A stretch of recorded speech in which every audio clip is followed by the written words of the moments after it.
भारतीय सिनेमा के इतिहास में कई अभिनेत्रियों ने अपनी छाप छोड़ी है, लेकिन वैजयंतीमाला एक ऐसी अद्वितीय शख्सियत हैं जिन्होंने हिंदी सिनेमा को एक नई दिशा दी। दक्षिण भारतीय सिनेमा से हिंदी फिल्मों तक का उनका सफर प्रेरणादायक है। 13 अगस्त 1936 को चेन्नई में जन्मी वैजयंतीमाला का नाम भारतीय सिनेमा के सुनहरे पन्नों में अमर है। उनके भीतर कला और संस्कृति का बीज उनकी मां वसुंधरा देवी से मिला, जो तमिल सिनेमा की प्रसिद्ध अभिनेत्री थीं। बचपन से ही भरतनाट्यम और कर्नाटक संगीत में दक्ष वैजयंतीमाला ने महज 13 वर्ष की उम्र में मंच पर अपनी प्रतिभा का प्रदर्शन शुरू कर दिया। वैजयंतीमाला को पहली बार निर्देशक एम.वी. रमण ने देखा और उनकी कला से प्रभावित होकर महज 15 साल की उम्र में तमिल फिल्म राजा कई से लॉन्च किया। यह फिल्म सुपरहिट साबित हुई और इसके हिंदी रीमेक बहार से वैजयंतीमाला ने हिंदी सिनेमा में प्रवेश किया।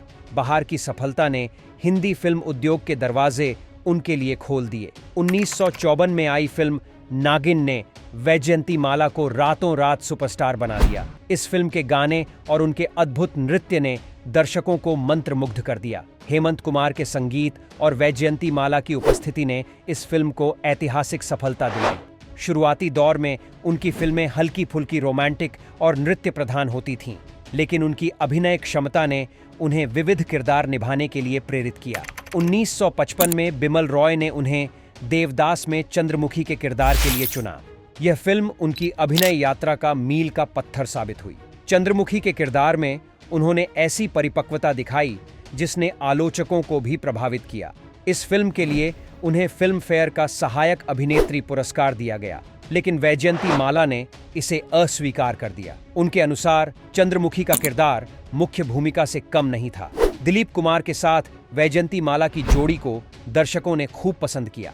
मधुमती, गंगा जमुना, पैगाम, संघर्ष जैसी फिल्मों में उनकी केमिस्ट्री लाजवाब रही। गंगा जमुना में उनकी भोजपुरी संवाद अदायगी और सहज अभिनय ने उन्हें और भी खास बना दिया। हालांकि कुछ व्यक्तिगत गलतफहमियों के कारण उन्होंने दिलीप कुमार के साथ काम करना बंद कर दिया। 1964 में राज कपूर की फिल्म संगम में वैजयंतीमाला ने राधा का किरदार निभाया। यह फिल्म उनके करियर की सबसे महत्वपूर्ण फिल्मों में से एक रही। संगम में स्विमसूट पहनने के लिए राज कपूर को उनकी दादी से अनुमति लेनी पड़ी। इस फिल्म में उनके अभिनय और खूबसूरती ने दर्शकों को मोहित कर दिया। हालांकि राज कपूर और उनके बीच अफेयर की अफवाहें भी इस दौरान चर्चा में रहीं, जिसे वैजयंतीमाला ने बाद में प्रचार का हिस्सा बताया। 1966 में आई फिल्म अमरपाली उनकी सर्वश्रेष्ठ फिल्मों में से एक थी। इसमें उनके अभिनय और नृत्य ने कला के उच्चतम मानकों को छुआ, लेकिन दुर्भाग्यवश यह फिल्म व्यावसायिक रूप से सफल नहीं हो सकी। यह असफलता उनके लिए बेहद निराशाजनक रही। फिल्मों से धीरे धीरे उनकी रुचि कम होने लगी और फिर उनकी जिंदगी में डॉक्टर चमनलाल बाली आए। डॉक्टर बाली से विवाह के बाद उन्होंने 1968 में फिल्मों से संन्यास ले लिया। हालांकि यह माना जाता है कि वे और 10 साल तक फिल्मों में सक्रिय रह सकती थीं।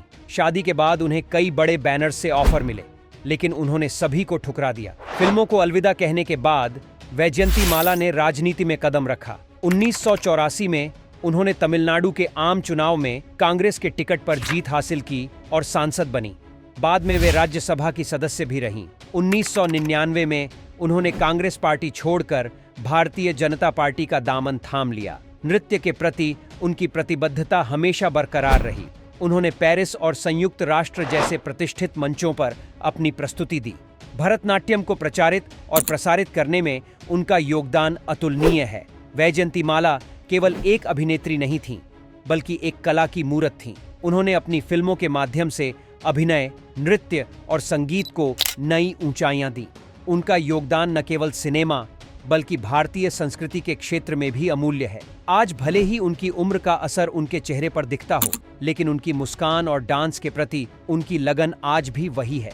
भारतीय सिनेमा और कला जगत में उनका योगदान सदैव प्रेरणा का स्रोत रहेगा।